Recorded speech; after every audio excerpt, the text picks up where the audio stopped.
Senhores deputados, vamos dar início à nossa reunião. Muito boa tarde a todos.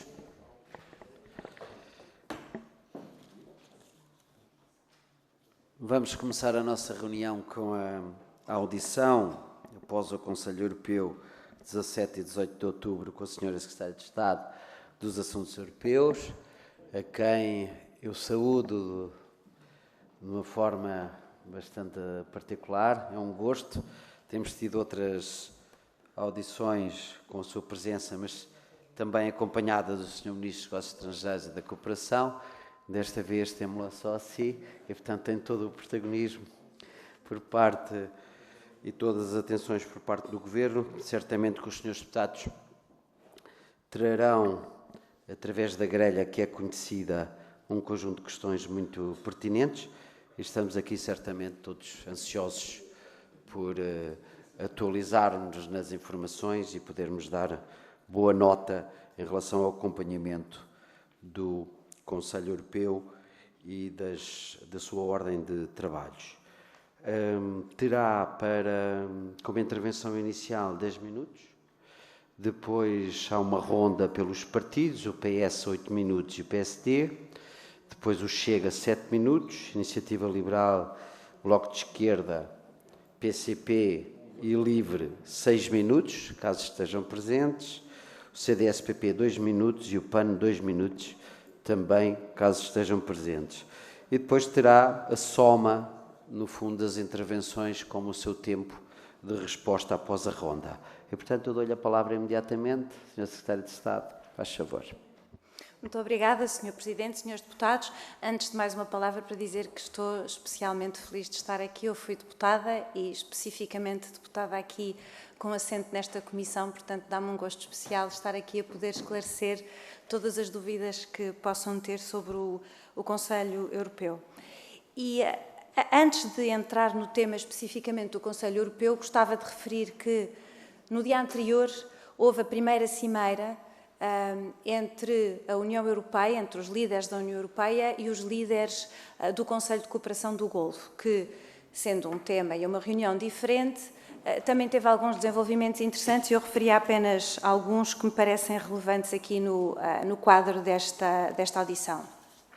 Em primeiro lugar, no âmbito da economia, houve um compromisso dos líderes de avançar com uma parceria estratégica de comércio e investimento entre as duas regiões, continuar as discussões que já tinham sido iniciadas sobre um acordo de comércio livre regional entre a União Europeia e o Conselho de Cooperação do Golfo, reforçar também a cooperação na área da energia, telecomunicações e depois um tema que foi muito referido e que nos parece também muito relevante no tema, enfim, relacionado com as relações entre pessoas, que seria continuar os trabalhos que já têm sido feitos no âmbito de poder viajar entre as regiões sem vistos, haver mais estudantes do Golfo a participar no programa Erasmus+, e haver também mais investigação conjunta no âmbito dos diferentes programas europeus. E aqui o que também é muito relevante, e remete depois também um bocadinho para o resultado do Conselho Europeu, é que houve por parte dos líderes da União Europeia e dos países que estavam nesta cimeira do Golfo, reafirmaram a necessidade de uma paz justa e duradoura na Ucrânia, em linha com os princípios da Carta das Nações Unidas, o que nos parece relevante assinalar. Durante esta reunião, o Primeiro-Ministro reforçou também, como por sinal depois no Conselho Europeu, a importância da segurança do transporte marítimo, onde, como os senhores deputados seguramente sabem, Portugal tem tido um papel muito relevante. Passando diretamente, então, para os temas do Conselho Europeu, como sabem, até porque as conclusões são públicas, falou sobre o apoio à Ucrânia, a situação no Médio Oriente, a competitividade da economia europeia, as migrações e depois há vários aspectos das relações externas da União Europeia, nas quais eu destacava a situação da Moldova e da Geórgia. Sobre o apoio à Ucrânia, o Conselho Europeu reiterou a condenação unânime à agressão da Rússia e reafirmou a solidariedade para com a Ucrânia, repetindo o que tem sido a posição portuguesa e a posição do Conselho Europeu, que irá continuar a prestar apoio político, financeiro, económico, humanitário, diplomático à Ucrânia e a toda a população o tempo que for necessário e com a intensidade que for necessária. Neste Conselho foi também dado especial atenção à questão da energia, porque se aproxima o inverno e tem havido vários ataques às infraestruturas energéticas e, portanto, é especialmente importante tentar proteger e ajudar a Ucrânia nesse âmbito. Por fim, falou-se também no que diz respeito à ajuda macrofinanceira à Ucrânia, reiterou-se e voltou-se a destacar o compromisso que foi assumido na cimeira do G7, que é de usar os proveitos dos ativos russos congelados para poder apoiar a Ucrânia. No caso da União Europeia, o montante global ascende aos 35 mil milhões de euros até ao final do ano. Relativamente ao Médio Oriente, o Conselho Europeu voltou a reiterar a todas as partes para usarem a máxima contenção e para respeitarem integralmente o direito internacional e, em especial, o direito internacional humanitário. Condenou novamente os ataques do Irão no dia 1 de outubro, continuou a expressar uma enorme preocupação com a escalada militar na região e apelou um cessar-fogo imediato no Líbano e em Gaza. E condenou também os ataques que têm sido feitos à FINUL, que causam ferimentos nos membros de forças de manutenção da paz e que são uma violação do direito internacional e inaceitáveis. Condenou também o uso excessivo de força por parte de Israel em Gaza e a expansão dos colonatos na Cisjordânia. Como sabem os senhores deputados, Portugal tem defendido em todas as reuniões internacionais, tem defendido e até liderado uma proposta de apoio à capacidade institucional da autoridade palestiniana, porque é uma condição fundamental para criar um Estado palestiniano viável. Destaque também aqui o papel da segurança marítima na região. Aliás, como tinha sido feito no Conselho de Cooperação, na cimeira entre a União Europeia e o Conselho de Cooperação do Golfo, o Sr. Primeiro-Ministro voltou a reiterar aqui a questão da segurança marítima na região. E, por fim, a defesa do papel das Nações Unidas no contexto específico do caso do Médio Oriente, mas, enfim, isto é uma posição que é válida para a atuação em geral das Nações Unidas nos vários campos onde tem tido um papel importante, em particular no apoio humanitário. O outro ponto da agenda que eu referi inicialmente foi o ponto sobre a competitividade. Aqui é importante saber que este ponto, na realidade, acabou por não ser debatido tanto e foi remetido para um debate que haverá para o próximo Conselho Europeu Informal, que terá lugar na Hungria, e por isso o debate acabou por ficar um bocadinho mais curto aqui. Mas o Sr. Primeiro-Ministro já teve a oportunidade de elaborar que nós temos uma posição em que o reforço da competitividade da União Europeia para nós é fundamental, para o desenvolvimento sustentável e até para a preservação do modelo social europeu. Consideramos que é preciso corresponder os recursos necessários às ambições que nós temos também em termos de competitividade, e isso implica considerarmos novas fontes de financiamento, sejam elas novos recursos próprios, considerar até a emissão de dívida europeia comum. E estamos especialmente empenhados em assegurar dois aspectos. Por um lado, que exista um level playing field entre as empresas europeias e as empresas fora da Europa, e também assegurar, numa perspectiva de Portugal, que existe level playing field entre as diferentes empresas europeias e os diferentes Estados europeus. Porque Estados mais pequenos como Portugal, que têm mais empresas mais pequenas, convém naturalmente assegurar que temos um level playing field com empresas de outros Estados-membros que muitas vezes têm mais recursos, e portanto isto é um tema que para nós é muito relevante. Outro tema que é muito relevante é assegurar que esta preocupação com o level playing field entre países europeus e países fora da União Europeia, que isso não se converte enfim, assegurar ao mesmo tempo que a Europa continua a ser, a União Europeia continua a ser uma região aberta ao mundo, porque isso parece-nos favorável. Aliás, o Sr. Primeiro-Ministro defendeu numa carta, juntamente com outros países, que seja realizado o mais depressa possível o acordo entre a União Europeia e o Mercosul. É um tema que também é muito relevante para nós e que continuará a ser debatido no próximo Conselho Europeu. Ainda tenho uns minutinhos e por isso vou falar sobre um tópico também esse muito debatido, que foi o tema das migrações. E aqui o Conselho Europeu fez de facto um debate estratégico aprofundado, mas que ainda não terminou e, portanto, irá continuar seguramente nos próximos Conselhos Europeus e eu vou destacar aqui apenas alguns dos pontos. Na perspectiva de Portugal, é crucial ter uma política de migração que promova a integração, a dignidade e os direitos dos migrantes e que combata as redes de tráfico e a instrumentalização dos migrantes a que temos estado a assistir em algumas fronteiras da Europa. Nesse âmbito, apoiamos algumas propostas e o que resultou do Conselho Europeu do reforço da cooperação com países de origem e de trânsito, no âmbito de parcerias abrangentes com esses países, para combater as irregularidades e as redes de tráfico de migrantes e também para assegurar condições legais e seguras de imigração, precisamente para dar as tais condições dignas aos migrantes e uma possibilidade de integração, sendo que nós temos todos noção que necessitamos, para o nosso modelo de desenvolvimento económico, precisamos de mão de obra, precisamos de pessoas e, portanto, temos que integrar enfim, temos que também integrar os migrantes na nossa economia. É importante destacar que o Conselho assinalou que, e como uma preocupação, que a Rússia e a Bielorrússia estão a instrumentalizar a migração, abusando dos valores da União Europeia para atacar as nossas democracias. E isso é inaceitável e é preciso assinalar, não podemos esconder. Sobre os retornos, Portugal, enfim, como o Sr. Primeiro-Ministro também já teve a oportunidade de referir, os retornos são um instrumento que é importante e é importante que seja sempre feito em linha com os valores europeus e com o direito internacional.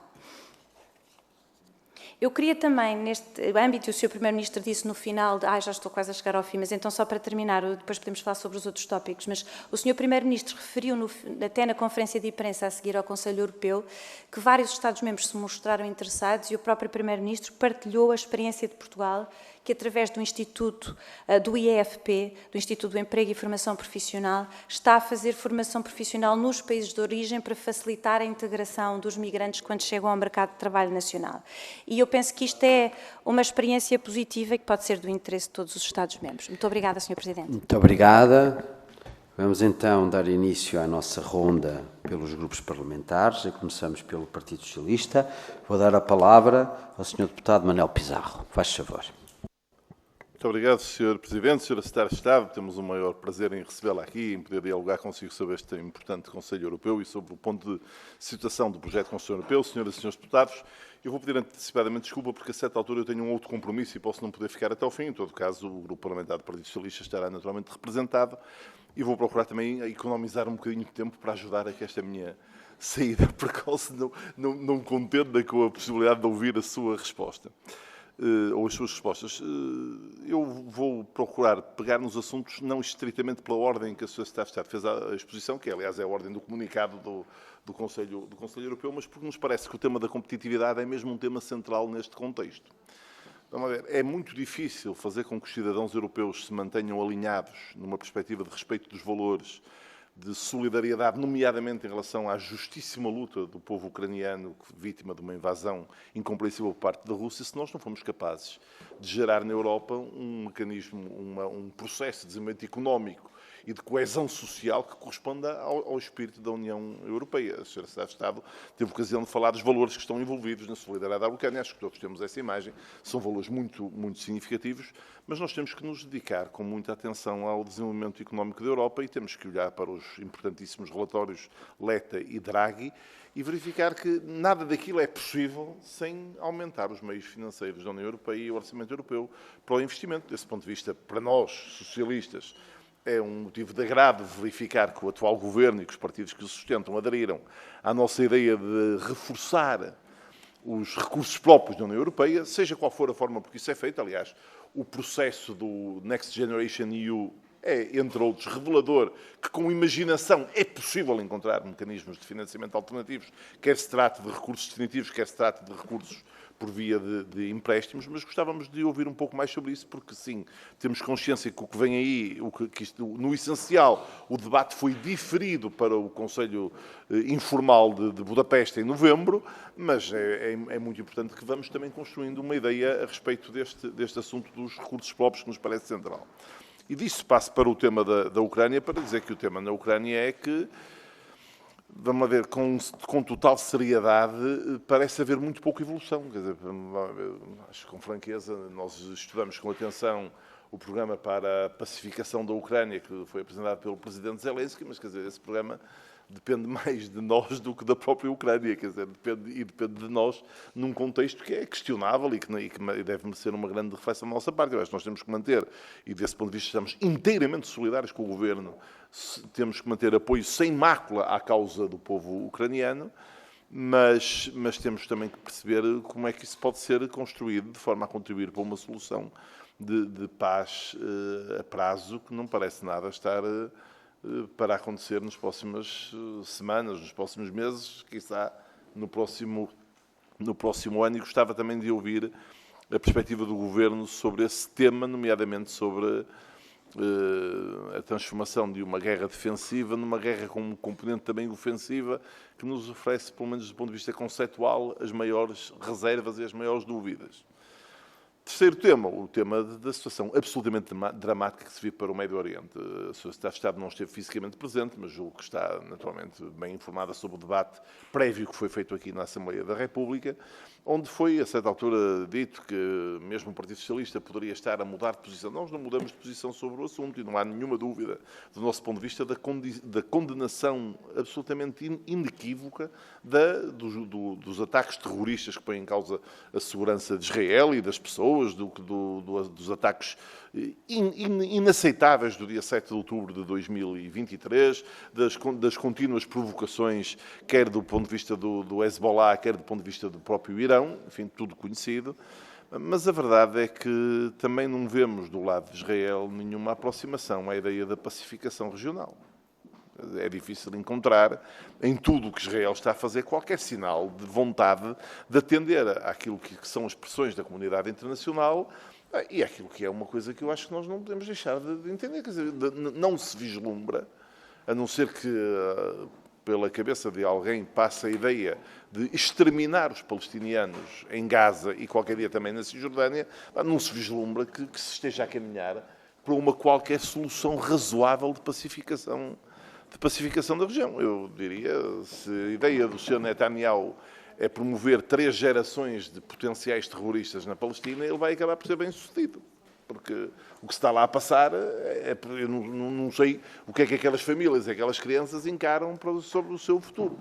Isso pode exigir uma mudança de atitude da comunidade internacional. A verdade é que Israel tem sido completamente surdo aos apelos para a necessidade de haver um cessar-fogo, de haver um cessar-fogo que crie condições para a recuperação dos reféns que ainda estejam vivos em Gaza, e tudo isso pode exigir uma mudança de atitude, e eu gostava de perceber como é que a posição do Estado português tem ou não evoluído nesta matéria. A verdade é que até agora não pareceu que fosse adequado o reconhecimento do Estado palestiniano fora do contexto de uma ação europeia conjunta. Não é menos verdade que alguns países europeus já o decidiram fazer e que outros países anunciam a possibilidade de o virem fazer a curto prazo. E é verdade que existe uma certa coerência política e diplomática entre a ideia do reconhecimento dos 2 Estados e o reconhecimento do segundo Estado, que é o Estado palestiniano. Também não se pode dizer que seja, do ponto de vista da coerência, algo que afronte os nossos valores e princípios, porque a verdade é que acho que também ninguém ignorará que a ascensão do Hamas na faixa de Gaza foi, a certa altura, também ajudada como uma forma de contrariar a autoridade ou o reforço da autoridade palestiniana. E, portanto, tudo isso depois, a prazo, há ideias diplomáticas que parecem muito interessantes no curto prazo e que se revelam catastróficas num prazo mais longo, como esta. Finalmente, sobre o tema dos migrantes, para dizer que é necessário, naturalmente, conseguir uma política comum da União Europeia, mas é preciso que essa política tenha em conta os verdadeiros interesses nacionais e tenha em conta os valores humanitários em que se funda a União Europeia. E, sob esse ponto de vista, é preciso um equilíbrio muito grande sobre o que se está a pensar fazer, e o exemplo das ações de formação profissional nos países de origem é um belíssimo exemplo de uma ação portuguesa a favor de uma imigração, que seja uma política de valorização da nossa economia, da nossa sociedade e de respeito pelos direitos humanos dos migrantes. Nós temos muitas dúvidas, não sobre a ideia genérica dos retornos, mas sobre a aplicação prática da ideia dos retornos. E gostávamos também de ouvir sobre isso, porque é um daqueles temas em que, em abstrato, poderemos todos estar de acordo, pois, em concreto, é preciso saber como é que nós garantimos que os direitos e a dignidade dessas pessoas são respeitadas nesse processo, porque é evidente que estamos a falar de pessoas que estão muito fragilizadas e em condições de grande desigualdade em relação àquilo que é a nossa intervenção. Muito obrigado. Muito obrigada, Sr. Deputado Manuel Pizarro. Tem a palavra agora por 8 minutos, repartidos segundo... Eu peço imensa desculpa. Era isso que estava previsto. Mas eu posso fazer... Mas era o que estava previsto. É fazer as intervenções dos grupos parlamentares e a seguir a Sra. Secretária de Estado. Muito bem. Muito obrigada pela compreensão, Sra. Secretária de Estado. Tem agora a palavra o PSD por 8 minutos. Segundo o que foi dito à mesa, é repartido pelo Sr. Deputado Ricardo Carvalho e pela Sra. Deputada Eva Pinho Brás. Muito obrigado, Sra. Presidente, em exercício. Cumprimentar a Sra. Secretária de Estado pela presença nesta comissão, e é com gosto que a recebemos e dar-lhe essas boas-vindas em nome do Grupo Parlamentar do PSD. Relativamente aqui ao Conselho Europeu do dia 17 de outubro, eu gostaria de centrar a minha intervenção e nas questões à Sra. Secretária de Estado relativamente a temas da competitividade e ao tema do alargamento da União Europeia, nomeadamente ao referendo na Moldávia.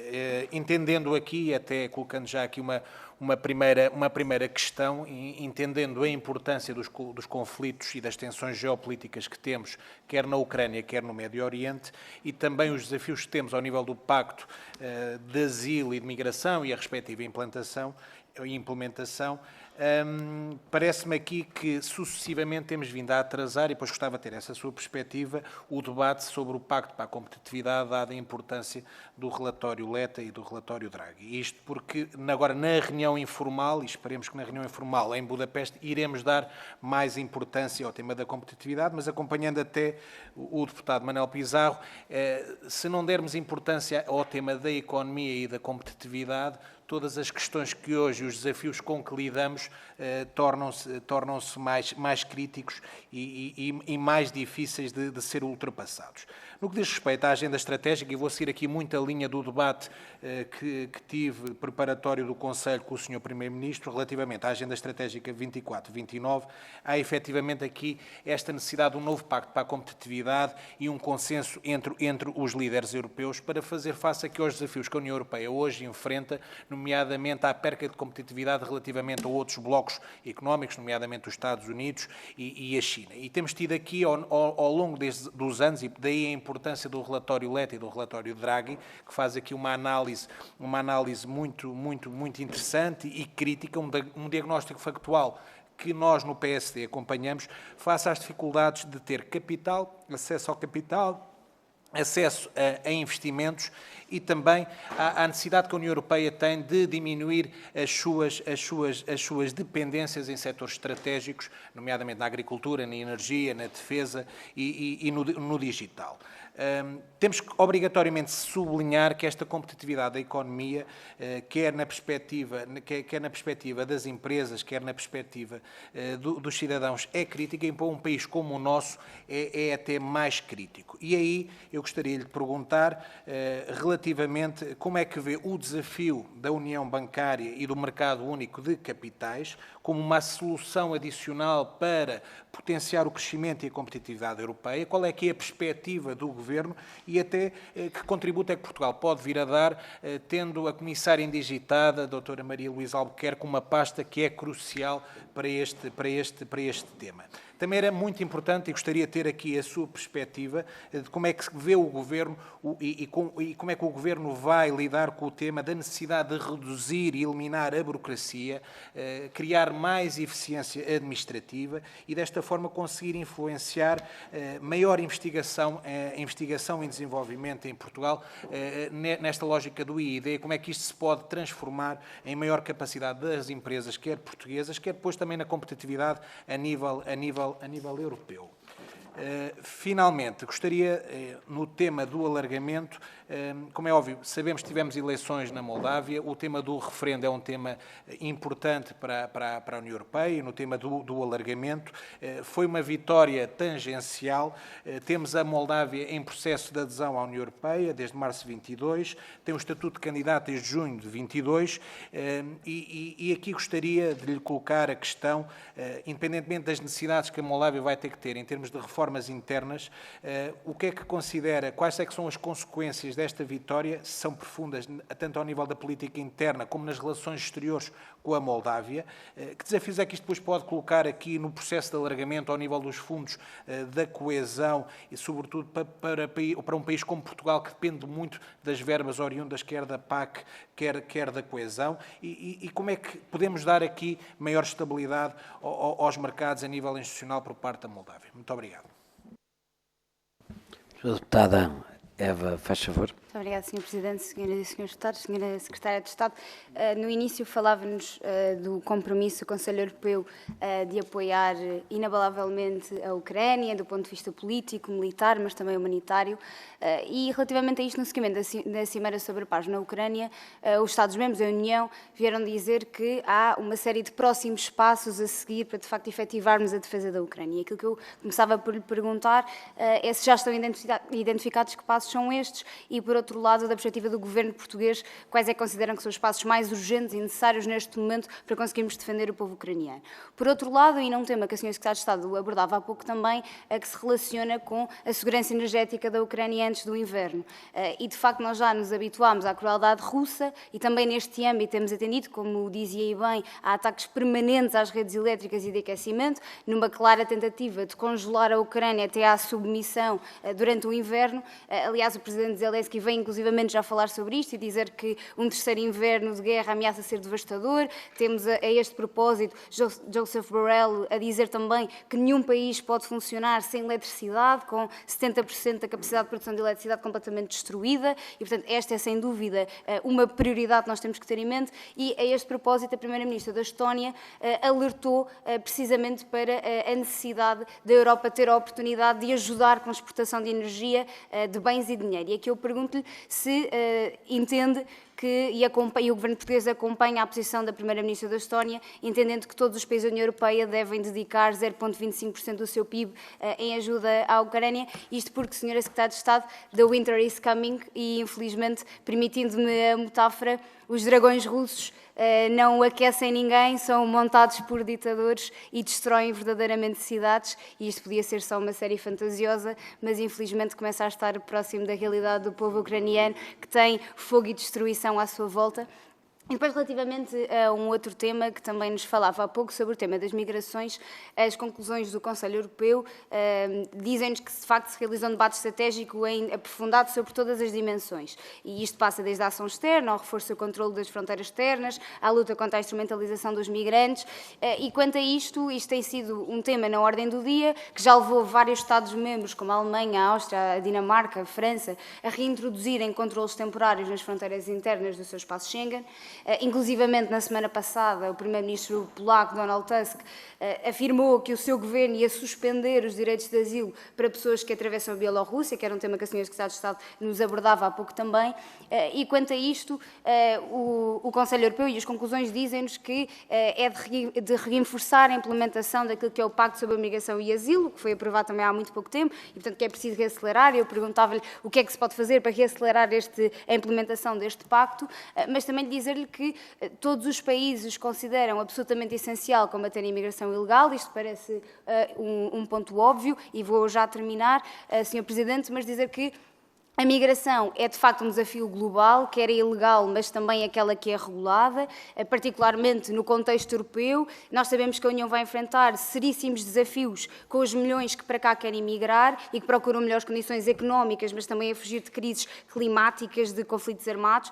E, portanto, concluo já perguntando-lhe se considera que pode sobrecarregar os sistemas de acolhimento e criar tensões até políticas internas no seio da União, termos, por exemplo, um conflito armado no Médio Oriente que poderá fazer chegar 1 milhão de pessoas destas zonas e destas regiões, e de que maneira podemos reagir a isto. E, por fim, muito rapidamente, dizer só que nós sabemos que a União é um símbolo de tolerância e respeito pela multiculturalidade, mas também perguntar-lhe se esta dimensão foi abordada no Conselho e perceber se há uma estratégia preparada pelos líderes europeus para lidar com o potencial choque cultural e valorativo que as grandes massas migratórias podem vir a trazer, porque isto vai ser, de facto, um tema dentro da população europeia. Muito obrigada. Obrigada pela tolerância, Sr. Presidente. Muito obrigada, Sra. Deputada. Passar a palavra ao Partido Chega, ao Sr. Deputado João Tili, que divide com o Sr. Deputado Rodrigo Alves. Mas também é Alves. Eu é que não li o último apelido. Rodrigo Alves Taxa. Peço desculpa, Sr. Deputado. Exato. Sr. Deputado João Tili. Muito obrigado, Sr. Presidente.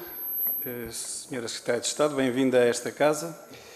Eu colocar-lhe uma pergunta no final, mas há aqui alguns pressupostos que gostaria de enunciar. Está muito alto isto, talvez. Dizia eu que lhe faria até uma pergunta retórica, se bem que sei que não me vai responder, mas vamos falar sobre... Está aqui um... Estás muito à frente. 2-3. Vou-lhe falar sobre migração, capítulo 5 das conclusões.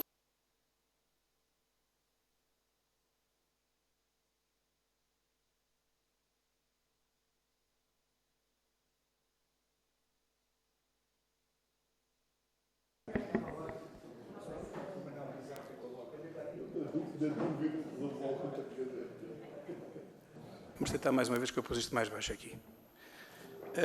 Uma pergunta retórica sobre os números que aparecem na comunicação social, refiro-me aos migrantes.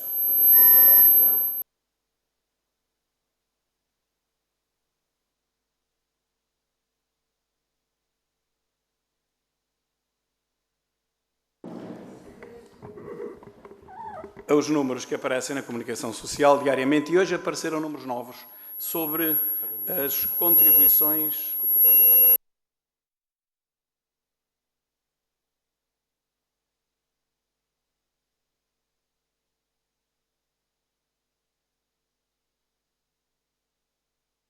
Eu ainda vou tentar resistir, não consigo.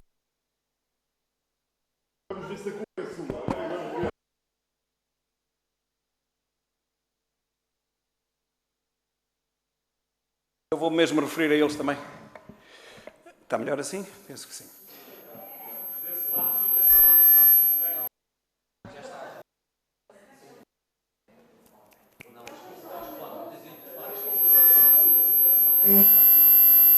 Não tenho telefones nenhuns ligados. Som? Não, aqui está. 1, 2, 3, 4, 5, 6. E aqui? Aqui também funciona bem. Aqui está tudo ok. 2. Fui técnico de som toda a vida. É, exatamente.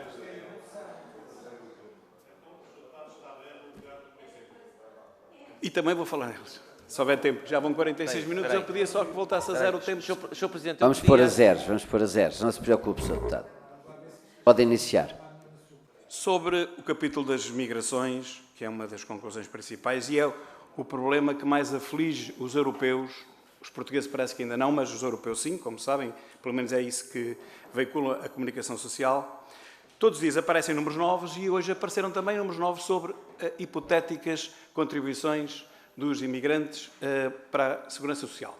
Eu queria perguntar à Sra. Secretária de Estado se ela sabe de onde é que vêm estes números. O erguer de sobrancelhas indica que não sabe muito bem. Eu também não. Mas andei por isso. Está bem, mas Mas eu fui pesquisar os números sobre as contribuições dos imigrantes. Não, isto é muito importante, porque tudo que vem a seguir tem a ver com isto. Sim, mas o método não é pergunta-resposta. Terá que concluir a sua intervenção? Eu sei que não. Mas então é assim, eu também não sabia e fui investigar. Mas posso perguntar aos senhores deputados aqui presentes, algum sabe de onde é que vêm aqueles números. Por exemplo, hoje na SIC Notícias apareceu que afinal já não são 1.800 milhões, são 2.200 milhões. Sabe de onde é que isso vem? Ninguém sabe. Então eu fui investigar. Vem num relatório que se chama Relatório Estatístico Anual de 2023 e esses dados reportam 2022 da autoria de uma senhora chamada Catarina Reis Oliveira. Todos esses dados têm só uma fonte. Uma senhora investigadora, pelos vistos com algum pendor de extrema-esquerda, algum não, muito, porque toda a vida dela foi trabalhar enfim, sobre a imigração e no sentido de mostrar que a imigração é a panaceia, a imigração é muito boa para todos os países da Europa. É a ideia dela, mas isso é mau, porque isso inquina logo o estudo dela. Quando se trata de uma ativista de esquerda, e já vamos ver que o Bloco de Esquerda atrasa em todas as suas informações e no seu plano eleitoral, estamos a falar de uma investigadora que é de extrema-esquerda e, portanto, todas as conclusões que ela vai tirar estão à partida inquinadas, ou seja, isto não é um estudo científico. Isto, quando muito, digamos, é campanha eleitoral. Mas vamos lá para a frente. O Bloco de Esquerda, como digo, copia todos os seus gráficos no ponto sobre imigração. Catarina Reis Oliveira. Mas um economista comunista, por isso estava ali também bem, também quero falar nele, também é comunista e muito reputado, e foi deputado desta casa, o Dr. Eugénio Rosa, destrói completamente esse relatório e diz que é tudo mentira o que lá está escrito, num artigo do I, podem pesquisar. Ele diz que a balança custo-benefício não tem nada a ver com aquilo que esta senhora diz. Pelo contrário, e, resumindo, fala no custo para o SNS por cada pessoa, imigrante ou não, que é cerca de 1.320 euros. Fala das escolas, custo nas escolas de educação, que são 7.000 e tal euros por ano, por cada aluno. E fala dos nascimentos, que mais de 50% já são nascimentos que provêm de imigrantes. Bom, mas, voltando ao início, se as contribuições para a Segurança Social fossem essas que esta senhora diz que são, muito rapidamente, cada imigrante tinha que ganhar qualquer coisa como 2.727 euros. Eu tenho os cálculos aqui todos e posso disponibilizá-los.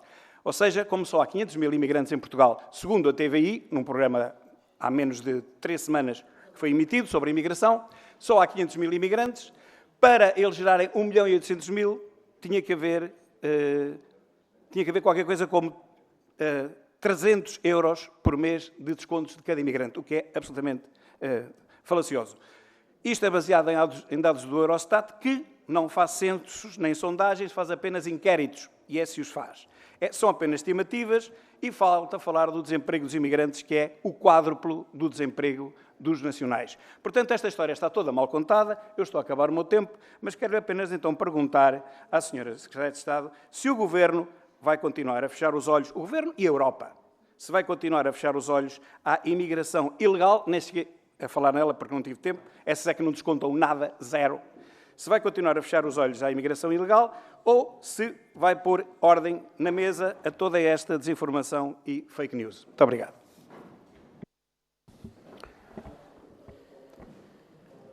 Agora o Sr. Deputado Rodrigo Taxa vai usar o mesmo micro, não é?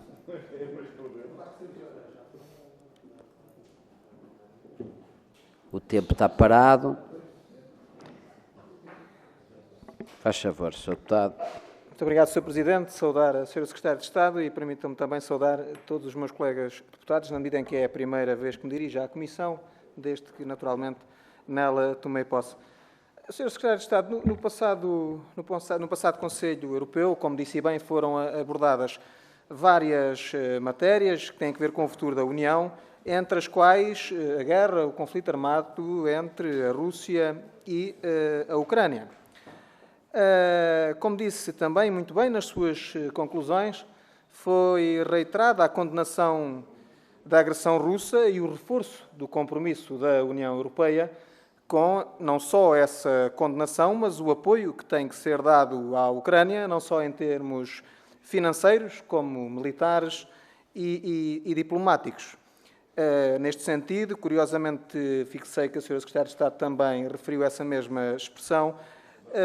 As conclusões do Conselho referem que a União Europeia apoiará uma paz justa e duradoura, continuando a promover os esforços diplomáticos a nível global para que tal objetivo possa ser alcançado. Houve também notas quanto aos conflitos que graçam no Médio Oriente, mas naturalmente, por economia de tempo, já não me vou debruçar muito sobre eles. Nessa medida, Sr. Secretário de Estado, aquilo que lhe queria perguntar não eram neste momento nada mais que duas questões. A primeira, se nos pode elucidar sobre qual foi a posição de Portugal relativamente ao conflito entre a Rússia e a Ucrânia, nomeadamente no que diz respeito à possível integração da Ucrânia na NATO, assim como ao envio de armamento para a Ucrânia e da sua permissão para uso de fins ofensivos.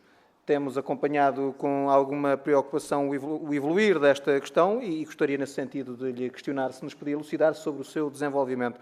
A segunda questão tem que ver com saber se o governo português tenciona ou não enviar armamento para a Ucrânia. Caso assim aconteça, se está a ser utilizada alguma plataforma logística para esse efeito, bem como, se me permite, havendo o intuito de enviar algum tipo de armamento, se também nos podia esclarecer sobre qual o seu tipo, a sua função. Muito obrigado, Sr. Secretário de Estado. Muito obrigada. Terminadas as intervenções por parte dos grupos parlamentares, que totalizaram 23 minutos, é esse o tempo que a Sra. Secretária de Estado tem para dar a respectiva resposta, eventualmente aqui com um pouquinho de tolerância. De qualquer forma, dou-lhe a palavra de imediato. Muito obrigada, Sr. Presidente, e eu agradeço todas as perguntas que me colocaram os senhores deputados, e começando pelo Sr. Deputado Manuel Pizarro, do Partido Socialista, que falou, em primeiro lugar, sobre a competitividade. Eu concordo em absoluto, e o Governo, que a competitividade é crucial para a própria coesão social, para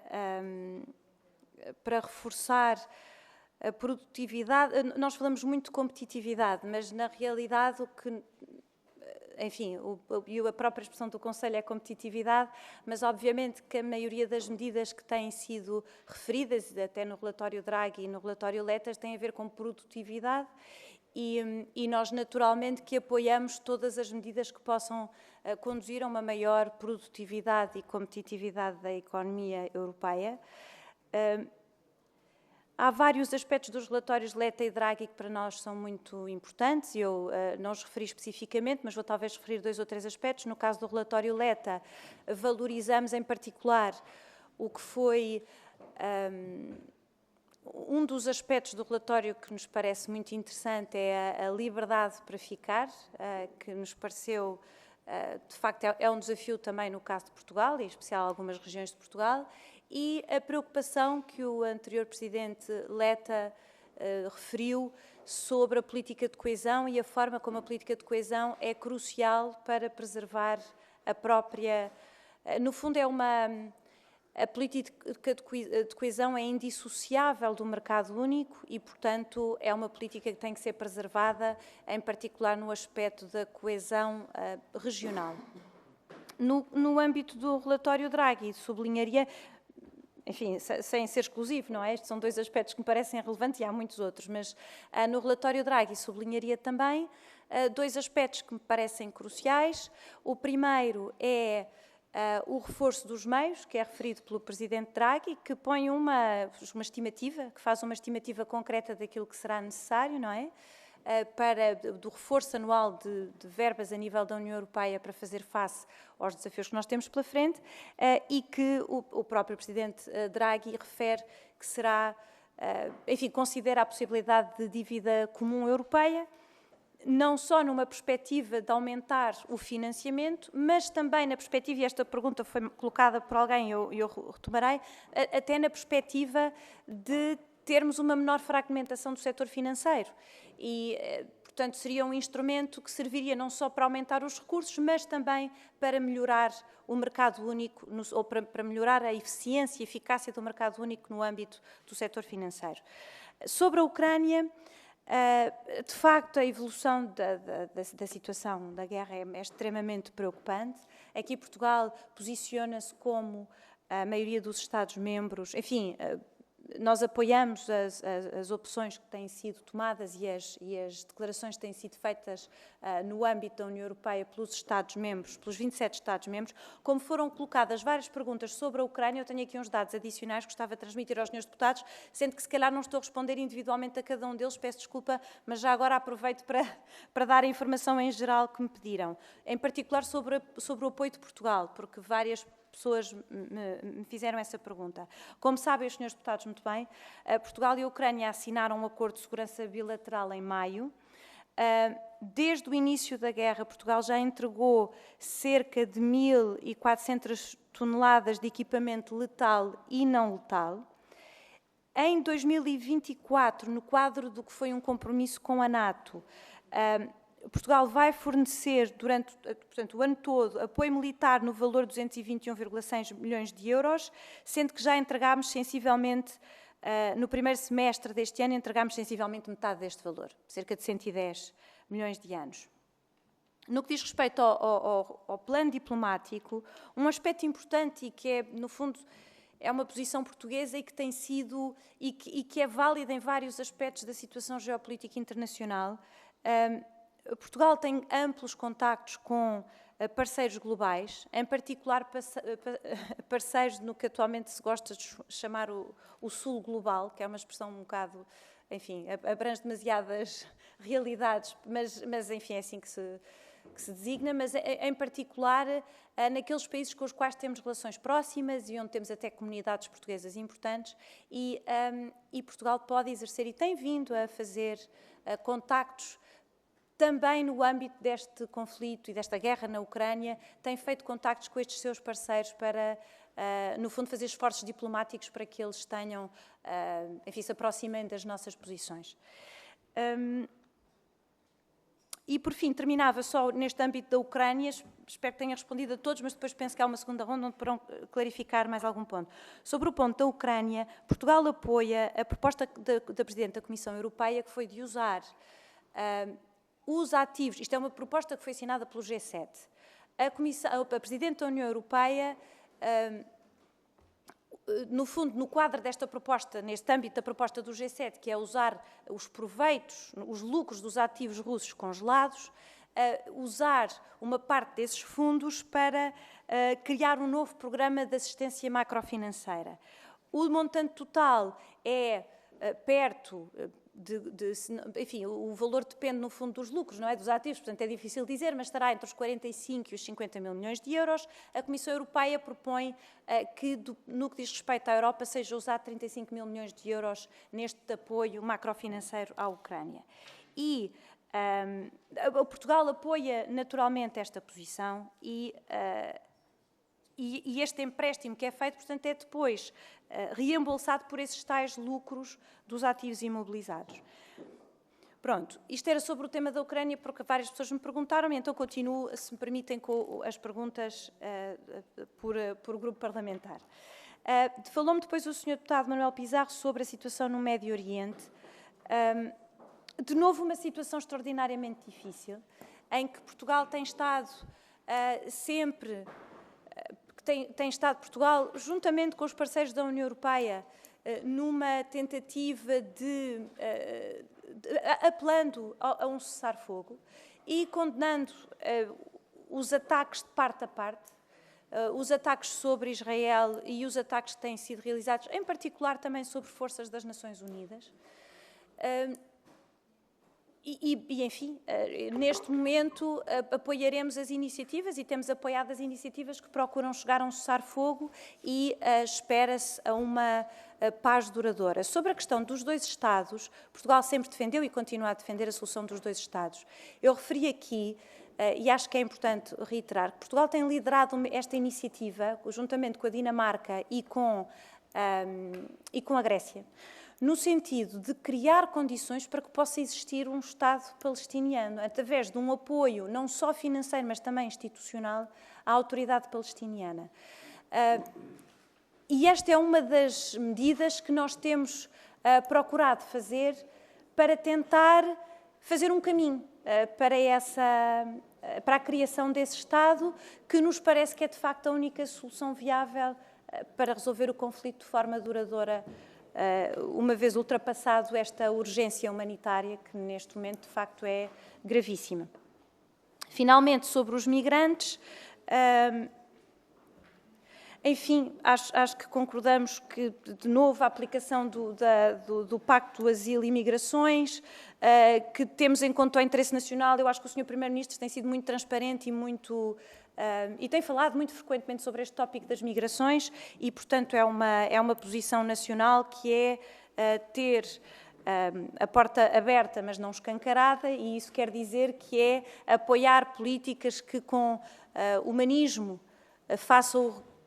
possam retornar os migrantes que, de facto, não entraram e não vêm de forma regular e, ao mesmo tempo, ter caminhos legais de migração que permitam a integração, a valorização dos migrantes e que é benéfico para a nossa sociedade. Passando então agora ao grupo parlamentar do PSD, o Sr. Deputado Ricardo Carvalho falou-me na competitividade e os temas do alargamento. E falou-me especificamente sobre o caso da União Bancária e o mercado único de capitais e o caso, e em particular, falou-me da nova comissária, da comissária indicada, e esperemos que em breve a comissária efetiva, a doutora Maria Luísa Albuquerque. Tem inteiramente razão. Este tema da competitividade não passa sem nós aprofundarmos o mercado único e aprofundar o mercado único, em particular no âmbito dos serviços, e especificamente a União Bancária e no mercado único de capitais, é fundamental. A dependência da União Europeia, das empresas da União Europeia, do financiamento bancário, em particular, torna muito mais frágil a União Europeia a choques externos e internos, a choques de financiamento. É uma constatação que é empiricamente verificada por todos os economistas que estudaram este tema e, por isso, é óbvio que é preciso aprofundar o mercado de capitais e aprofundar a União Bancária com o terceiro elemento. Portanto, a União Bancária tinha 3 pilares, continua a faltar o pilar do seguro europeu de depósitos, que é uma preocupação que nós continuamos a ter em referir sistematicamente. Enfim, veremos como é que, o que é possível fazer neste âmbito. Eu penso que a comissária designada por Portugal tem uma pasta absolutamente crucial e não é uma pasta que seja apenas crucial para Portugal, já seria muito, mas é uma pasta que é crucial para toda a competitividade da União Europeia. Beneficia absolutamente todos os países que tenham sucesso na sua função e parece-me que a sua competência e qualificação e o trabalho que tem realizado nos dá todas as garantias que poderá fazer um trabalho muito importante para a União Europeia e, naturalmente, beneficiando a União Europeia, beneficia também Portugal e, por isso, acredito que pode ser uma grande mais-valia para todos. Sobre reduzir e eliminar as burocracias, é um tópico que também temos referido muitas vezes a nível da União Europeia. Naturalmente que em Portugal também gostaríamos e estamos a fazer um esforço para o fazer, mas obviamente que a nível da União Europeia também. Sobre o alargamento, Portugal defende, falou-me especificamente no caso da Moldova e aqui eu queria aproveitar este momento para enfim, indicar a satisfação por a Moldova ter escolhido o caminho de integração na União Europeia. Aliás, tive a oportunidade de participar na Conferência Intergovernamental que abriu as negociações de adesão com a Moldova em junho e penso que é o alargamento à Moldova, à Ucrânia, e estou apenas a referir-me às conferências intergovernamentais onde eu participei, mas a todos os Estados-membros e também agora mais recentemente tivemos a segunda conferência intergovernamental com a Albânia. O alargamento é muito positivo para a União Europeia, é uma política que beneficia do ponto de vista geoestratégico, nos beneficia do ponto de vista do mercado único, um mercado maior tem vantagens para todos, incluindo para Portugal. e por isso, naturalmente, que somos muito favoráveis. Naturalmente, com alargamento a países que são muito diferentes, que têm características específicas, exige também reformas institucionais, reformas do financiamento, e tudo isso nós temos apoiado, transmitido e até sido bastante vocais em todos os fóruns possíveis sobre essa necessidade. E, aliás, foi o tema de uma carta também que o Sr. Primeiro-Ministro enviou à Presidente von der Leyen em setembro e que penso que os senhores deputados também devem ter conhecimento, mas naturalmente que isso é fundamental. Sobre...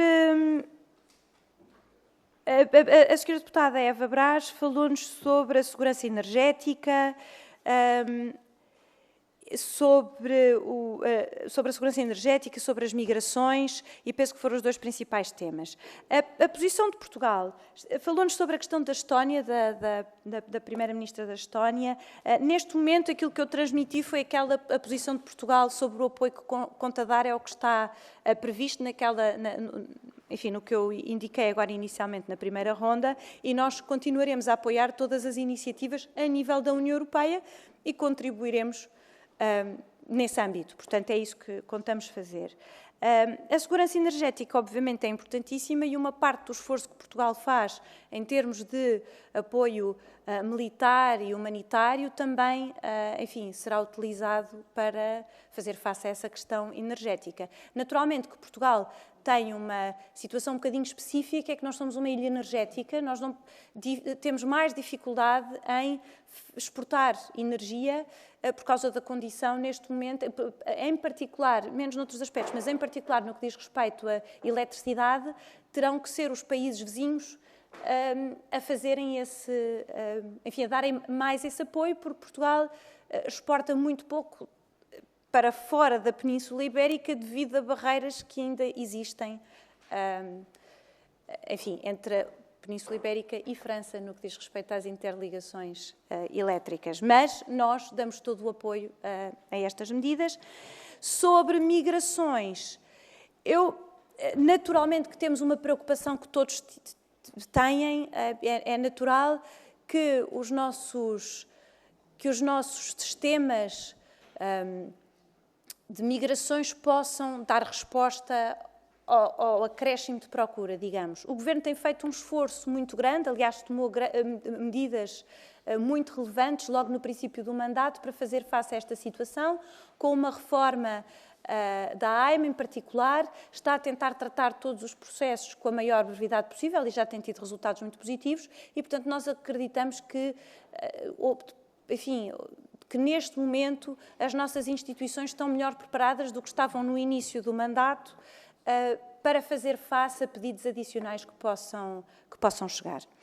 Sobre os senhores deputados do Chega, João Til e Rodrigo Taxa, eu confesso que eu não sei a que artigos é que o senhor deputado se refere, porque não os li, e portanto, eu não conheço estes números.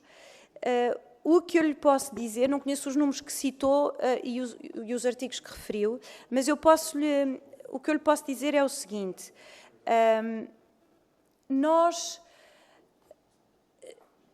é um facto que os trabalhadores migrantes que trabalham em Portugal contribuem para a segurança social. Contribuem para a segurança social, enfim, contribuem para a segurança social.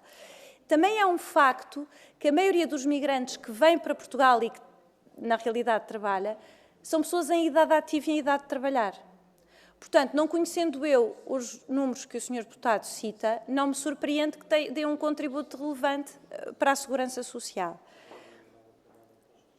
O que é óbvio, enfim, o que nós ouvimos de vários setores e associações de vários setores industriais, de serviços, é que Portugal precisa desesperadamente de trabalhadores. E, portanto, não é possível obter o que é desejável, que é progresso económico, competitividade e produtividade, se não conseguirmos integrar mais trabalhadores. Como a situação da nossa demografia, de facto, é uma situação em que a nossa taxa de fertilidade é razoavelmente baixa, apesar e o Governo tem feito muito trabalho para melhorar esta situação. Também é verdade que nós e outros países europeus precisamos de imigração regular, regulada e que seja integrada no nosso mercado de trabalho e na nossa sociedade. E é para isso que o Governo está a trabalhar.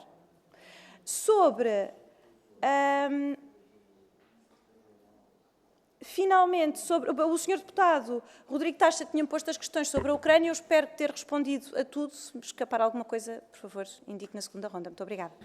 Muito obrigada. E obrigada por responder ainda bem antes do tempo que lhe estava destinado. Vou passar agora por ordem de intervenção. São intervenções individuais de 2 minutos ao Sr. Deputado. Sr. Presidente, desculpe.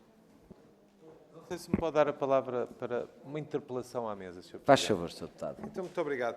Eu peço desculpa porque aguardei até às respostas da Sra. Secretária de Estado, porque, entretanto, o Sr. Deputado João Tille, e também devido às dificuldades de som, eu estava à espera que a Sra. Secretária de Estado eventualmente se pudesse referir a números. Eu não percebi qual foi o número que o Sr. Deputado João Tille referia como não sendo possível de a Segurança Social colher e nesses artigos. Se me pudesse esclarecer, é porque isso poderá depender ou não de uma intervenção que eu faria nesta segunda ronda.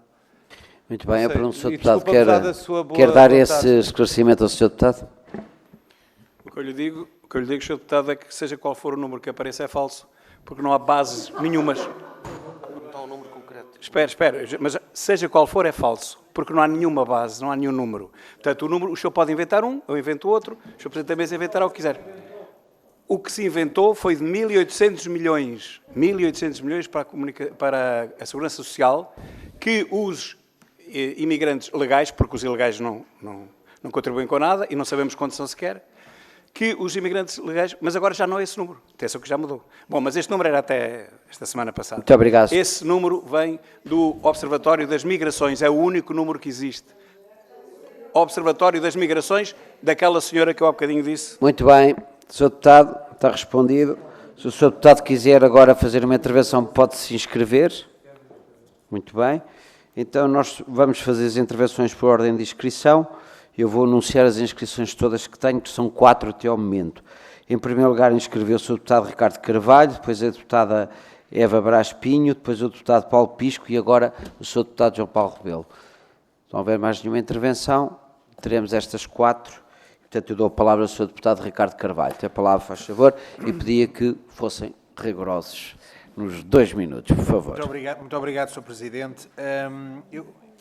Eu gostaria só de colocar uma questão adicional à Sra. Secretária de Estado, até porque mencionou o acordo do Mercosul. É um tema que está na agenda política, quer da União Europeia, quer por parte do Governo português. Aliás, até recentemente, no Fórum Parlamentar entre Portugal e Espanha, foi uma das conclusões que os partidos aí representados, a delegação portuguesa, colocou na redação final.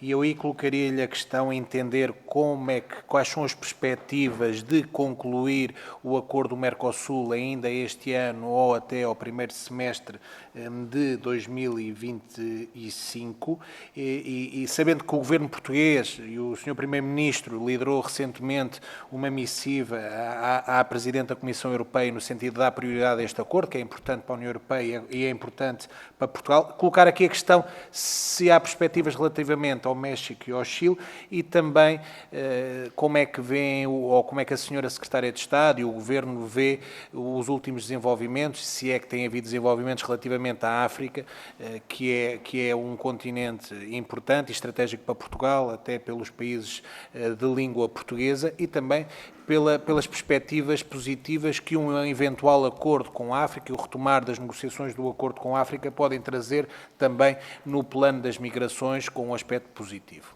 Muito obrigado, Sr. Presidente. Muito obrigado, Sr. Deputado. Sra. Deputada Eva Pinho, tem a palavra. Muito obrigada.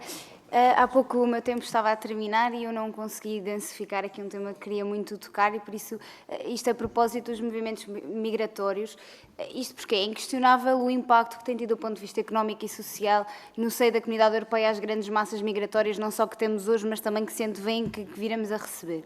E há pouco eu dizia-lhe que a União é um símbolo claro de tolerância e também é uma escolha de valores claros, os valores europeus. E se em parte é sem dúvida a parte de ser europeu ser solidário, também não podemos ignorar que o ser humano, infelizmente, tende a duvidar do que não conhece, tende a recear o que é diferente, que é mais fácil ser solidário com as tragédias que vemos na televisão do que quando elas nos batem diretamente à porta.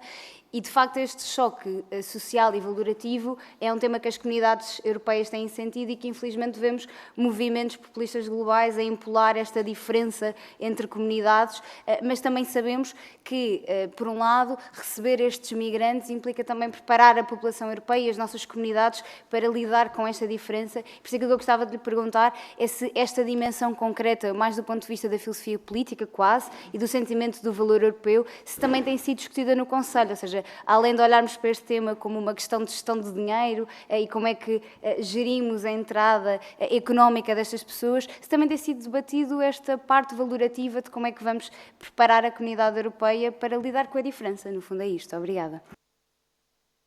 Muito obrigado, Sr. Deputada. Sr. Deputado Paulo Pisco. Muito obrigado, Sr. Presidente. Cumprimento também a Sra. Secretária de Estado e gostaria de lhe colocar duas questões relacionadas com dois pontos das conclusões do último Conselho. Uma delas tem a ver com o Médio Oriente. Eu fiquei surpreendido pelo facto de, nos 11 pontos do capítulo relativo ao Médio Oriente, haver apenas 2 referências a Israel. E aquilo que eu lhe queria perguntar é se se sente confortável com uma certa proteção que existe relativamente a Israel no que diz respeito à violação constante, permanente, da Carta das Nações Unidas, do direito internacional, em todas as formas e feitios, e se houve a referência ao facto de estarmos perante a possibilidade de um genocídio, tal como é referido pelo Tribunal Internacional de Justiça das Nações Unidas, e se, por outro lado, se foi feita alguma referência ao facto do Conselho de Segurança das Nações Unidas ter votado uma resolução que pedia um cessar-fogo imediato e que não foi e está muito longe de ser cumprido. Pelo contrário, estamos perante um alargamento do conflito com consequências dramáticas para a geopolítica, para o mundo, para todos nós. A outra questão que eu queria colocar à Sra. Secretária de Estado tem a ver com o capítulo relativo às migrações. Refere-se aqui, em determinada altura, que o Conselho Europeu recorda a sua determinação em garantir o controle efetivo das fronteiras externas da União com recurso a todos os meios disponíveis. Aquilo que eu gostaria de lhe perguntar é se isto inclui a defesa que tem vindo a ser feita pela Sra. Presidente da Comissão Europeia, Ursula von der Leyen, relativamente àquilo que se chama o modelo italiano. O modelo italiano consta do envio dos migrantes para a Albânia e que já foi contrariado até por um tribunal italiano, obrigando os desgraçados dos migrantes a virem de novo. Foram primeiro de barco para a Albânia, depois tiveram que regressar de barco para a Itália, depois de terem feito todas aquelas travessias com perigo de vida, muitos morreram pelo caminho, e se houve alguma referência a isto, se houve o elogio do modelo italiano, que também já chumbou relativamente ao Reino Unido, porque tinha a ideia de enviar os migrantes para o Ruanda, e, portanto, estamos perante uma flagrante violação dos direitos humanos. E também se uma outra questão que está associada às migrações, se houve alguma referência aos acordos e à situação que se passa na Líbia e na Tunísia, em que, de acordo com inúmeros relatos e de acordo com denúncias inúmeras de organizações não governamentais, de defesa dos direitos humanos, se passam os maiores horrores e violação dos direitos humanos. Muito obrigado. Muito obrigado. Vamos passar a palavra ao Sr. Deputado João Paulo Rebelo e depois o Deputado António Pinto Pereira. Muito obrigado, Sr. Presidente. Enfim, já toda a gente percebeu o que motivou a minha intervenção, dada a pergunta que fiz anteriormente, e eu dirijo-me à Sra. Secretária de Estado, mas, na verdade, também querendo dirigir-me ao Sr. Deputado João Tili por um conjunto de afirmações que ele aqui fez nesta Comissão. Dirijo-me à Sra. Secretária de Estado, porque a Sra. Secretária de Estado, enfim, e lamento que talvez porque não o tenha percebido, enquanto representante aqui do Governo e, portanto, do Estado português, poderia muito facilmente ter deixado aqui alguns números ao Sr. Deputado João Tili que, enfim, não deixassem pairar no ar este conjunto de falsidades que ele aqui declarou. Porque isto não é, digamos, um balcão, não é, de café, não estamos na Assembleia da República, estamos a discutir matérias que não devem, enfim, sob pena de não estarmos a fazer e a prestar o nosso serviço a quem nos elegeu. De falar aqui, eu já não digo só a verdade, eu digo aqui, enfim, dizermos coisas com o mínimo de coerência e de bom senso. Disse o Sr. Deputado João Tili, e eu sinto-me até um bocadinho à vontade para o estar a interpelar também, porque ele, na sua intervenção, também nos interpelou várias vezes. Sabem, não, aqui ninguém deve saber, mas eu sei porque vi um estudo, porque li não sei o quê. Bom, ó Sr. Deputado, o Ministério do Trabalho, da Solidariedade e Segurança Social tem dados. Pois mostre-os. Faça favor de os consultar. A menos que o Sr. Deputado João Tili... Não, eu não trabalho para si. O que eu lhe estou a dar é uma informação que acho que nem precisava dar a um deputado. É coisa. Mas, numa altura em que nós estamos a iniciar um processo de discussão do Orçamento de Estado, a menos que o Sr. Deputado também ache que todos os números que aparecem por aí e que nós vamos estar na Assembleia da República são inventados. São inventados por alguém. O Sr. Deputado até acabou por o dizer. Eu reparo uma coisa. É muito curioso eu estar a fazer esta intervenção, porque eu inclusivamente tenho...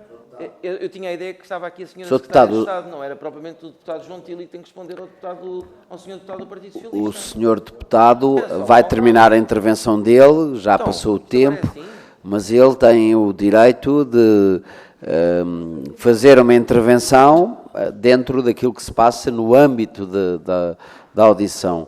E, portanto, não me compete a mim dirigir ou condicionar as vossas intervenções e, portanto, eu faço uma gestão a respeitar as intervenções de cada um, como acho que é meu dever. O Sr. Deputado já terminou. Sr. Presidente, nós compreendemos que o Partido Socialista... Nós compreendemos que o Partido Socialista anda à defesa do Partido Social Democrata e vice-versa. Vamos... Nesta casa. Mas cada deputado é livre de fazer a sua intervenção. Exatamente. Era só o que faltava. É livre de fazer a sua intervenção. Era só o que faltava. Então o que é isto? O Sr. Deputado... censura agora? É a censura socialista sobre o Sr. Deputado... Era só o que faltava. Já chegámos a essa fase, nesta casa. Já chegámos a esta fase nesta casa. Era só o que faltava. Quero terminar, depois terá a possibilidade de fazer uma intervenção, já fez a interpelação à mesa, eu já lhe respondi. O Sr. Deputado João Paulo Rebelo quer terminar a sua intervenção, já passaram os 2 minutos. Agradeço-lhe que conclua, por favor. Eu concluo dizendo aqui à Comissão que na última reunião, o Sr. Deputado que esteve agora a fazer uso da palavra fartou-se aqui a acusar pessoas de serem mal educadas e mal criadas de o interromperem. Eu nem percebi como é que este Sr. Deputado chegou a começar a falar. Nem percebi. Não percebi qual foi o uso de pedido de palavra que ele fez. Não percebi. Mas a verdade é que esteve aqui a falar uns quantos minutos, interrompendo o meu raciocínio. Eu agora estou lesado porque já nem sei bem onde é que ia. E o Sr. Deputado, que pelos vistos é jurista e que se farta de falar aqui das regras e de não sei o quê, eu nem percebi como é que ele começou a falar. Ligou o microfone. Pronto, ligou o microfone, começou a falar. E depois faz assim, bom, mas junta-se no fundo à insanidade que entretanto se tem estado aqui a viver. Ó Sr. Deputado, o Sr. Deputado fez contas e disse que se fossem 500 mil a 300 euros, facilmente se lá chegava. Se o Sr. Deputado suspeita que sejam muito mais do que 500 mil, eu acho que as suas dúvidas autorrespondem-se. Mas volto a dizer, o Ministério do Trabalho, da Solidariedade e da Segurança Social registra, veja lá, para seu espanto, o que cada um de nós contribui para a Segurança Social. Está a ver? Muito obrigado, Sr. Deputado.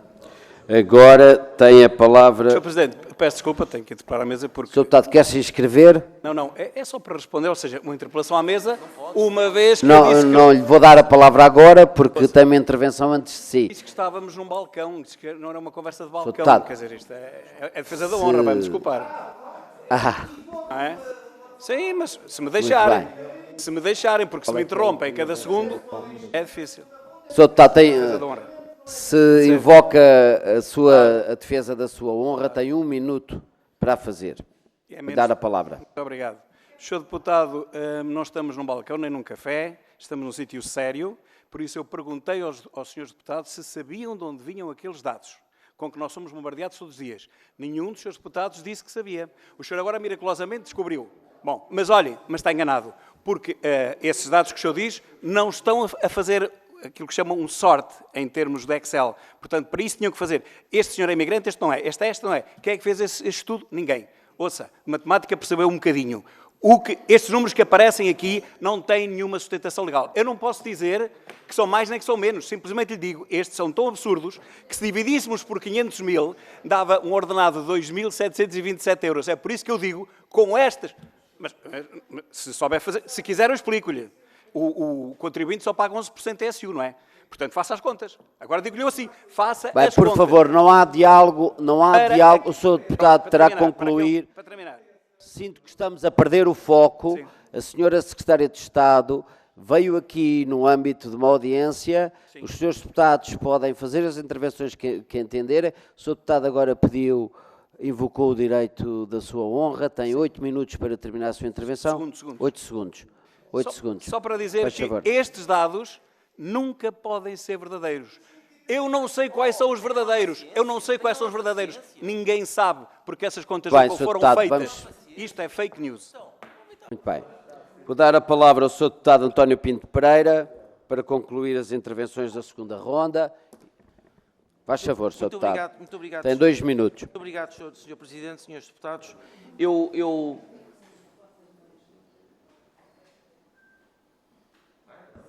peço desculpa, Sr. Deputado. É aqui uma angústia que eu quero partilhar com a Sra. Secretária de Estado. Uma angústia. Porque quando foi a questão das eleições, salvo erro 28 de julho deste ano na Venezuela, nós verificámos que houve uma tomada de posição mais ou menos do mundo ocidental, particularmente até da União Europeia e do alto representante da União para os Negócios Estrangeiros. Vimos, foi referenciado em várias redes sociais, nos meios de comunicação social, que existiam atas que Maria Corina Machado, por exemplo, apresentou e que nunca foram apresentadas do lado oposto por parte do ditador Nicolás Maduro. Eu aqui na Assembleia da República, a semana passada, vi uma coisa que me constrangeu muito, que foi o PSD ao lado do PS e da bancada de extrema-esquerda a posicionarem-se no sentido de não reconhecerem as eleições democráticas ocorridas em território venezuelano. A tomada de consideração por parte do Conselho Europeu sobre esta matéria é um bocadinho tíbia, para não dizer pífia, no sentido que, por um lado, insta as autoridades venezuelanas a respeitarem a vontade democrática do povo venezuelano e a pôr em termo à violência, à repressão, ao assédio contra a oposição e a sociedade civil. Por outro lado, diz que só reconhece os resultados completos e passíveis de verificação independente. E quer dizer, isto é um contrassenso, porque não vai haver uma verificação independente, não houve até este momento, desde julho até agora, estamos quase em novembro, e, entretanto, enquanto o tempo passa, o ditador continua legitimado no poder e vai continuar assim durante uns anos. E isto preocupa-me, de facto. Não estou só a falar do governo português, nem do PSD e do PS que eu vi aqui tomarem posição formal na Assembleia da República e que achei uma vergonha. Estamos a falar de uma tomada de posição de um bloco democrático que devia ser uma referência no mundo, que é a União Europeia. Obrigado. Muito obrigado, Sr. Deputado. Vou dar a palavra à Sra. Secretária de Estado. Tem 10 minutos para a sua resposta às intervenções que foram feitas pelos senhores deputados. Tem a palavra, Sra. Secretária de Estado. Muito obrigada, Sr. Presidente. Então, começando outra vez pela ordem de perguntas que me foram feitas. Ia começar com o Sr. Deputado Ricardo Carvalho, que me falou sobre quais são as perspectivas para concluir o acordo do Mercosul. Eu diria que referiu bem a carta do Sr. Primeiro-Ministro à Presidente von der Leyen, juntamente com outros Primeiros-Ministros de outros países, e as perspectivas são bastante positivas que seja possível, bem, neste momento as perspectivas são positivas, que possa ser concluído um acordo. Enfim, como sabemos, estas questões são por vezes um bocadinho difíceis, mas à partida neste momento acreditamos que está bem encaminhado. Como disse o Sr. Deputado, e bem, é de facto muito importante para Portugal, para a União Europeia em geral, naturalmente, mas também para Portugal, que tem uma relação com vários destes países, uma relação muito próxima e, portanto, acreditamos que vai ser positivo para todos. A Sra. Deputada Eva Brás falou sobre, numa perspectiva de filosofia política e valores europeus. Enfim,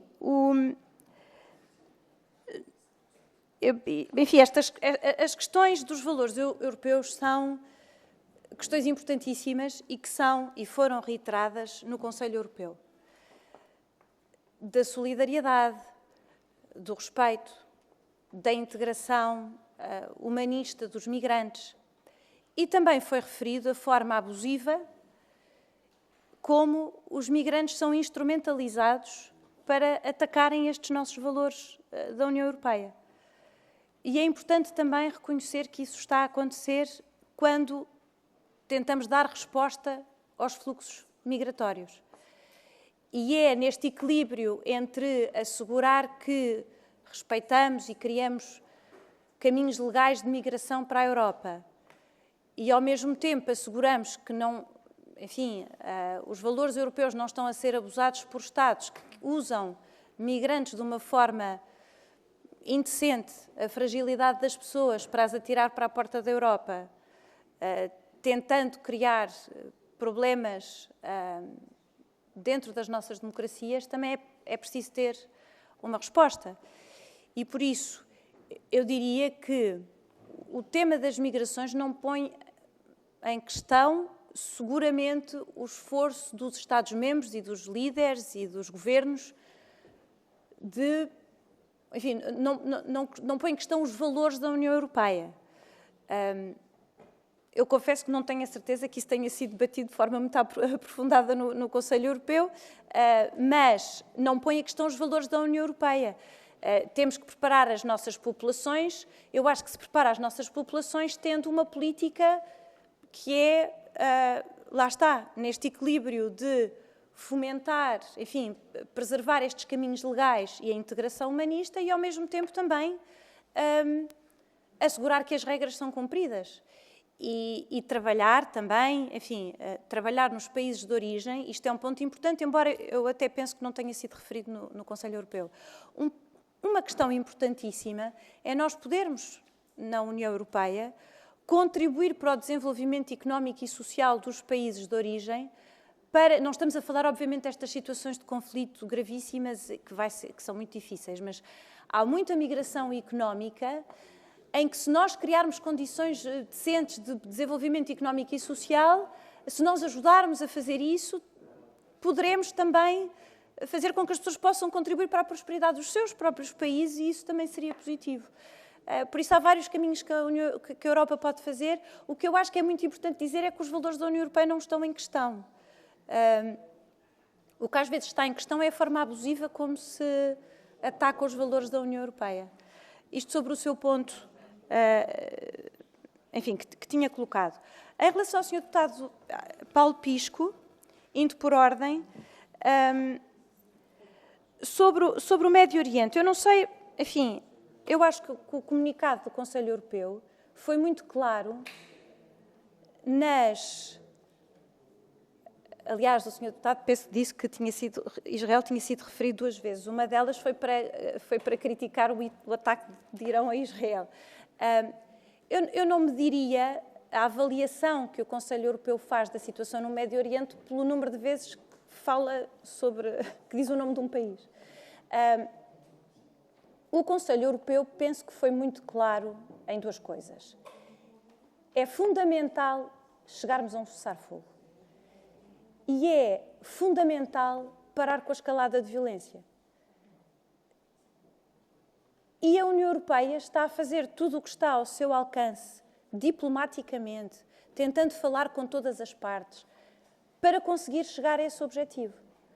Eu concordo com os senhores deputados que a situação é muito difícil. Aliás, a União Europeia tem tido também um papel importante em defender as instituições das Nações Unidas, que têm um papel crucial do ponto de vista humanitário em Gaza e no Líbano.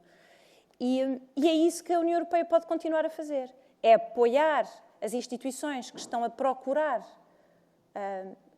dar ajuda humanitária, é tentar todos os esforços diplomáticos possíveis para travar esta escalada de violência e conseguirmos finalmente,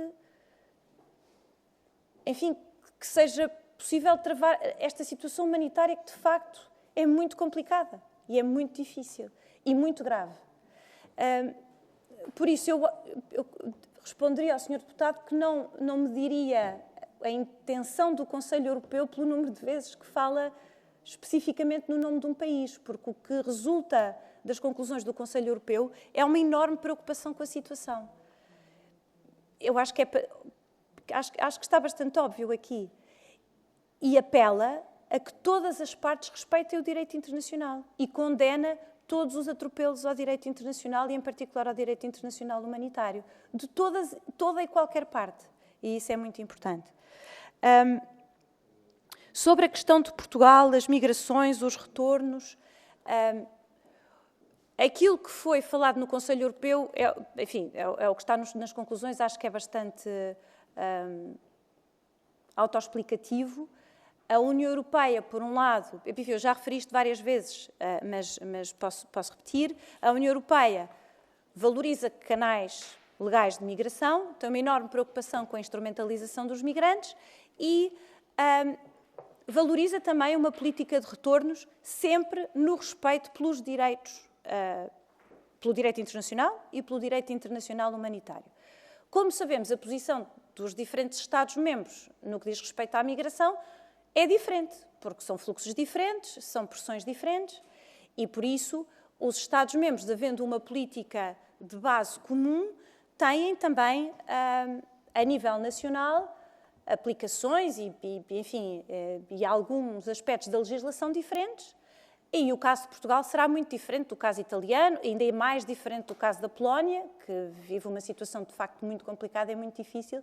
Portanto, eu diria que, eu aliás acho que já tive a oportunidade aqui de explicar amplamente a posição de Portugal sobre as migrações e a posição do Sr. Primeiro-Ministro, portanto não me vou alongar, mas gostaria apenas de facto referir que os países estão em posições muito diferentes, portanto é natural que vejam as coisas, enfim, de uma forma diferente, tendo por base sempre, e aí devo dizer que foi reiterado aqui na reunião do Conselho, tendo sempre por base o respeito pelo direito humanitário, pelo direito internacional e, em particular, o direito humanitário.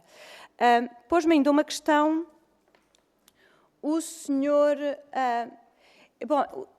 deputado João Paulo Rebelo falou, enfim, penso que colocou as questões mais relativamente àquilo que tinha dito o senhor deputado João Tilly.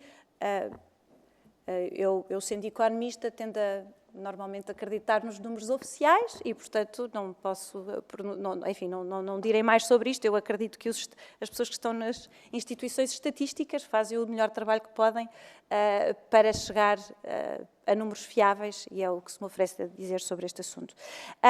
O senhor deputado António Pinto Pereira falou sobre as eleições na Venezuela. Eu iria pôr as coisas aqui sobre...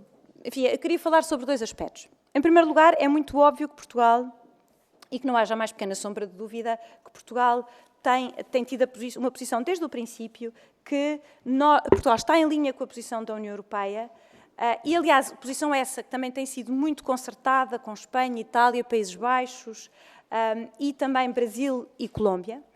E Portugal não reconhece a vitória de Nicolás Maduro. Isso é muito importante referir. É muito importante referir que Portugal condena todos os atropelos, a repressão das manifestações, a violência e que exige a libertação dos presos políticos e que continuamos a acompanhar e acompanhamos com preocupação a situação da comunidade portuguesa e da comunidade luso-venezuelano e os descendentes, e os lusodescendentes. E exigimos a libertação de todos os cidadãos presos políticos e, em particular, também os da comunidade portuguesa, lusodescendentes e luso-venezuelana. O que nós procuramos também fazer, o Governo, é manter um diálogo para promover uma transição democrática e pacífica para um regime democrático que respeite o resultado das eleições da Venezuela. E penso que com isto espero ter respondido a todas as questões. Não sei se... Muito obrigada. Chegamos ao final da nossa primeira parte da nossa ordem do dia. Eu quero agradecer em nome de todos os senhores deputados e desta Comissão a sua presença, a forma como diligentemente procurou responder, dando a informação que nos trouxe aqui de uma forma muito clara e inequívoca, e espero continue a fazer um bom trabalho e que possamos voltar a encontrar-nos certamente muito breve. Muito obrigado.